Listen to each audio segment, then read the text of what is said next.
let's ensure that you understand commands and how they work with the model view viewModel pattern.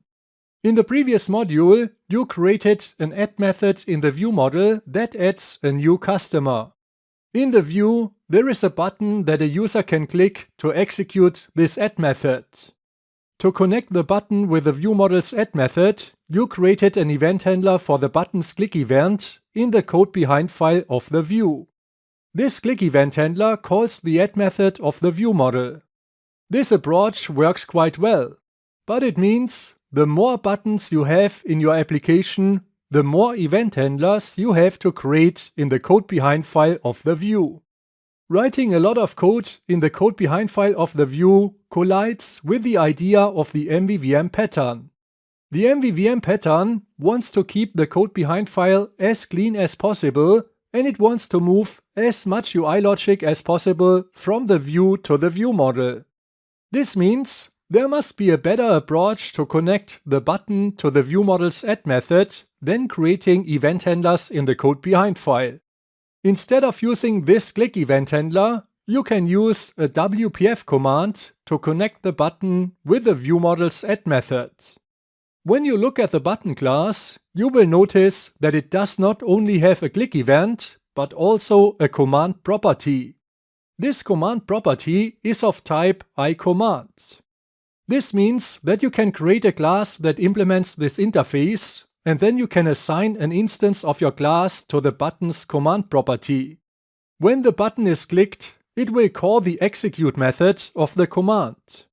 When you set the button's command property, the button will also call the canExecute method of the command. It will use the return value to set its own isEnabled property. This means that the button gets enabled or disabled depending on the return value of the canExecute method. The button also subscribes to the canExecute changed event of the command. When the command raises this event, the button will call again the canExecute method to refresh its own isEnabled property. Note that the two methods of the iCommand interface have an object parameter. You can specify the parameter value by setting the button's command parameter property. The command parameter property is of type object, and setting this property is optional. It allows you to pass additional information to the command methods if needed. In this module, you don't need the command parameter property. Now you know about the command property of the button, which is of type iCommand. But how does this command property help you to connect the button to the viewModel's add method?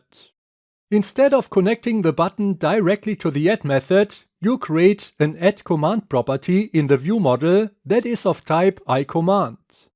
Then you bind the button's command property to the add command property of the viewModel. Now you know how the view is connected to the viewModel, as usual with a data binding. This means that you don't need an event handler in the code behind file of the view, which is great. But now the next question is, how do you implement the command for the add command property so that it will call the add method of the viewModel when it is executed?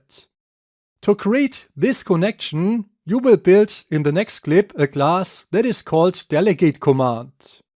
This class will implement the iCommand interface.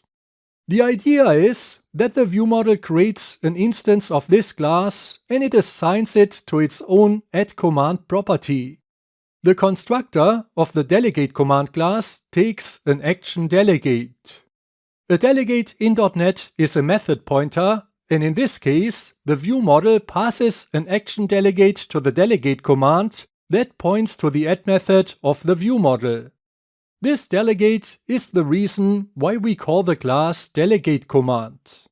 In different MVVM frameworks like Prism, MVVM Toolkit, or MVVM Gen, you find also different names for this kind of command implementation, like for example action command or relay command. As the delegateCommand class implements the iCommand interface, it has also an execute method. When the button is clicked, the execute method of the delegateCommand is called. The execute method itself calls the action delegate, and the action delegate points to the add method of the view model that gets executed.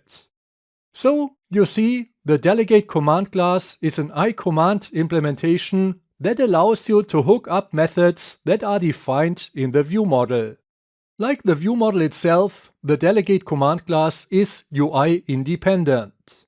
It does not know about any user interface elements.